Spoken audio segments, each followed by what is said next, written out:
Bentrovati. Come mai all'inizio di una nuova conoscenza le regole sociali richiedono che si creda a ciò che l'altro dice senza verificare?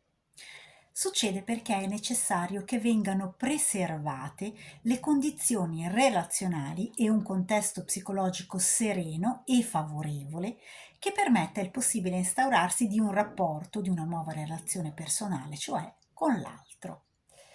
Perciò sarebbe maleducato andare a verificare, per esempio, se il nostro nuovo conoscente, che ci racconta magari di avere la casa al lago, ce l'ha davvero oppure no. Sarebbe offensivo nei suoi confronti, sarebbe come dargli automaticamente del bugiardo per partito preso. Provate a pensarci e vedrete che a vostra volta, se un vostro nuovo conoscente mettesse automaticamente in dubbio tutte le esperienze passate vostre che decidete di condividere con lui, vi mettereste subito sulla difensiva.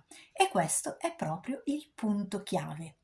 All'inizio di una nuova conoscenza non si verificano le informazioni, ma ci si limita ad ascoltarle, a raccoglierle e a mettere da parte queste notizie che il nostro interlocutore ci dà, perché il focus della situazione sociale è incentrato sul dare la possibilità al rapporto umano, ad esempio a un'amicizia, di instaurarsi. Mettere in dubbio ogni cosa che l'altro dice equivarrebbe a rifiutare subito la possibilità di un rapporto con lui, ovviamente, o con lei che sia. Chiaro però che questo non significa che dobbiamo credere anche all'incredibile, quindi se ci vengono raccontate cose palesemente incongruenti o inverosimili, è lecito e anzi è necessario drizzare le antenne e diventare almeno un pochino sospettosi.